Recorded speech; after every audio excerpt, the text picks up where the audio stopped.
Honourable Speaker, I thank the Honourable Member for the question. And as I said earlier on, today there are close to 400 odd operating cooperatives in all divisions that are involved in 14 odd different sectors, namely wholesale, retail, admin, support service, and banking, agriculture and food industry, real estate, and transport sectors.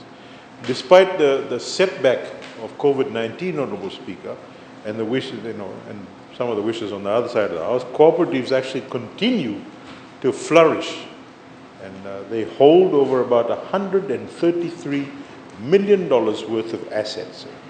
They have maintained revenue of $17.9 million. Contrary to what Honourable Kurundari may believe, they still exist and they do very well. And Mr. Speaker, sir, in the last financial year, cooperatives generated a net profit of $2.5 million. We have more than, and this is such an important statistic, sir, we have more than 24,500 Fijians who are members of cooperatives, and we have more Fijians joining the cooperative family. The Department of Cooperative receives new registrations on a weekly basis, and as a member-driven business, these resilience by our cooperative is actually admirable, sir. They're robust and they're resilient businesses. And this is because the foundation upon which these cooperatives are built, such as self-help and self-responsibility, democracy, equality, equity, and solidarity, is actually critical to its success. Like other businesses, Honourable Speaker, sir, the cooperatives also suffered during the pandemic. However, with the self-help and the solidarity that we're actually talking about, they showed some resilience, and members are able to pull their resources together and finance and skills together to quickly adopt to the situation, and they adjusted their plans.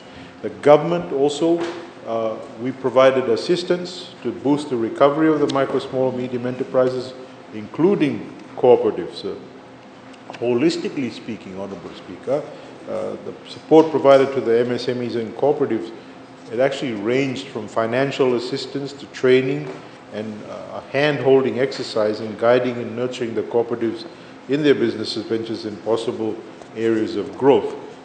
And I wish to put on record, Honourable Speaker, that the cooperatives have received assistance prior to the pandemic and will also receive assistance post-pandemic. So we're here for them and we're here to stay, contrary to what is believed on the other side of the House.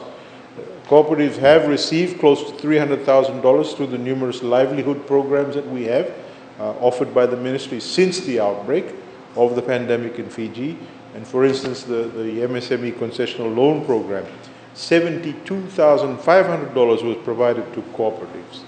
The Sendenangele Cooperative Limited in the north, which is a women-based fishing cooperative, used the funds to plant about 500 young bono plants to grow and diversify its business from fisheries to farming. So these are some of just one of the positive stories that we have. And under our IHRDP program, $197,602 was provided to 5 different cooperatives for capital projects. And through this funding program, the businesses provided 1/3, whilst the Fijian government provides 2/3 contribution towards their project. Concept is actually giving cooperatives ownership and responsibility for the resources that are invested in the venture. One other such successful recipient is the Lovo Cooperative Limited in Ngau in Lomaiviti that was recently assisted with 23-foot fiberglass boat with an engine, deep freezer and solar panels. This came to close to $24,000. So this was assistance, and it's a youth-based cooperative, and they've managed to boost its shop operations and actually diversify into fishing, into the fishing business. We've also worked closely with resource-based ministries like the Ministry of Agriculture, Fisheries, Forestry, and Itoke, plus development partners to support the establishment of the cooperatives and assist them in progressing their ventures. Under the Ministry of Agriculture's Farm Mechanization Program, registered cooperatives are also able to access support in the form of tractors and rice harvesters and whatnot, which not only improves their crop production, but resolves some of their supply chain issues.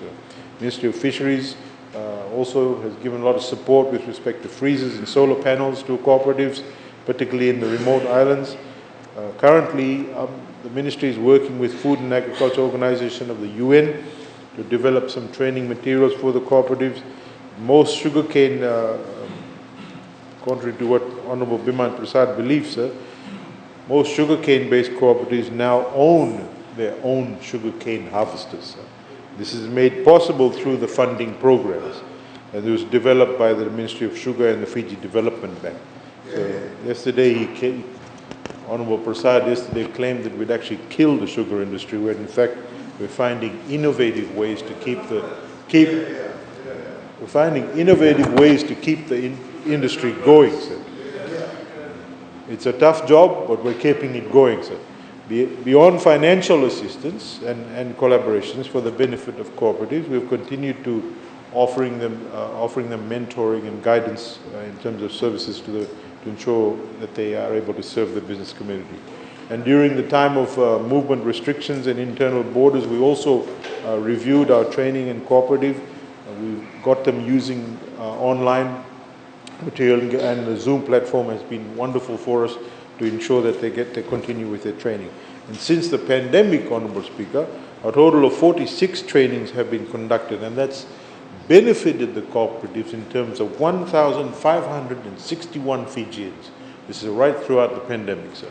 So not only did we train them, we also educated the cooperatives on COVID-safe business protocols whilst they conducted their business.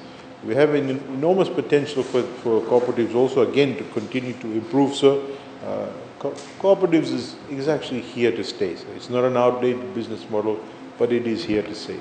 And if you know anybody that is in a cluster or has a cluster or a group of people, be it with your own youth groups or Matangali groups, who have an asset and would like to generate some returns from it, and establishing a cooperative is strongly recommended. Please get in touch with us and all that you know. Thank you very much, sir.